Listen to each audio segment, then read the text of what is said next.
রাজাকার শব্দটা প্রকাণ্ড একটা গালি, যাকে তাকে দেবেন না। আমার ছাত্রছাত্রী, আমাদের মেয়ে ছাত্রছাত্রীদের উপর যে লাঞ্ছনা হয়েছে, তার বিচার বিধাতা করবেন। তার বিচারের জন্য আমরা নেমেছি। তার কাছে বিচার চাবো। কোথায় বিচার চাবো?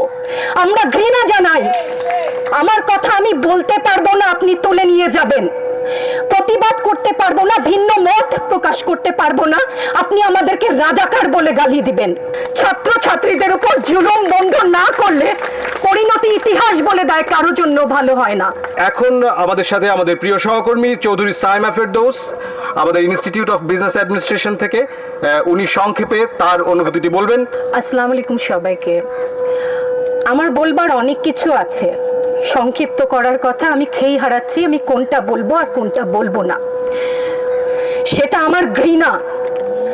আজকে আমার কিছু প্রশ্ন আছে সবার কাছে, দেশবাসীর কাছে তো করবো না, যাদের কাছে করবার তারা বুঝে নেবেন। আমি ইতিহাসের শিক্ষক না, কিন্তু ইতিহাস জেনে বড় হয়েছি।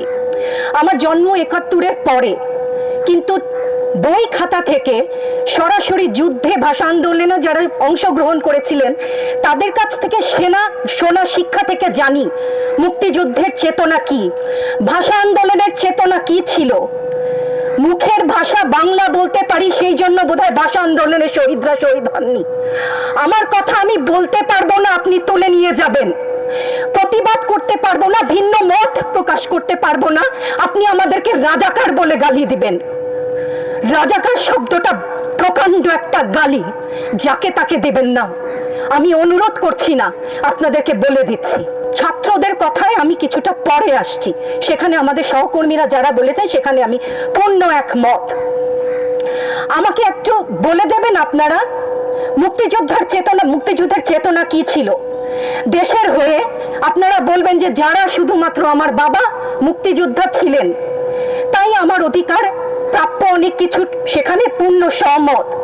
কিন্তু এর পরবর্তী কাল থেকে আজ পর্যন্ত যে সমস্ত মানুষ দেশের বিভিন্ন জায়গায় বিভিন্ন ক্ষেত্রে নিজের স্বার্থ বলিদান দিয়ে দেশের জন্য কাজ করে যাচ্ছে, সব পথে উপার্জন করছে, টেবিলের তল থেকে 10 লাখ 5 লাখ টাকার কোটি টাকা তো বাদই দিলাম না, সেই সমস্ত লোক সম্বরণ করছেন, তাদের মুক্তিযোদ্ধার চেতনা কি কিছু অংশে কম?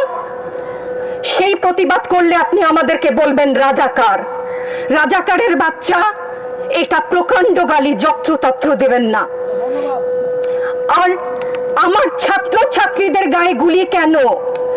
আমি এখানে কেন দাঁড়িয়েছি, কেন আজকে কথা বলছি?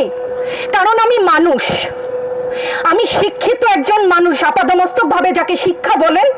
সেখানে আমি জানি মুক্তিযোদ্ধার চেতনা যদি কিছু আমার ভেতরে বিদ্যমান থাকে, আমি জানি অন্যায়ের প্রতিবাদ করতে হবে। বিচার চাই না বলেছেন, আমিও একমত। কার কাছে বিচার চাবো? কোথায় বিচার চাবো? আমরা ঘৃণা জানাই। আমার ছাত্রদের গায়ে আমি সারা রাত ঘুমাতে পারি না, তাই এসছি যে আজকে যদি কিছু বলে যাই এক পলক ঘুমাতে পারি। যেই বাবা মার বুকটা খালি হয়ে গেছে, তাদের ঘরে কি চলে, কোথায় আছে তারা, কিভাবে আছে? আমার ছাত্রছাত্রী, আমাদের মেয়ে ছাত্রছাত্রীদের উপর যে লাঞ্ছনা হয়েছে, তার বিচার বিধাতা করবেন। তার বিচারের জন্য আমরা নেমেছি। আপনারা আমাদের মুখ বন্ধ করতে পারবেন না। মুক্তিযুদ্ধের চেতনা থেকে জানি, আমরা জন্মেছি একবার, মরবো একবার। ভয় দেখাবেন না। ছাত্র ছাত্রীদের উপর জুলুম বন্ধ না করলে পরিণতি ইতিহাস বলে দেয় কারো জন্য ভালো হয় না।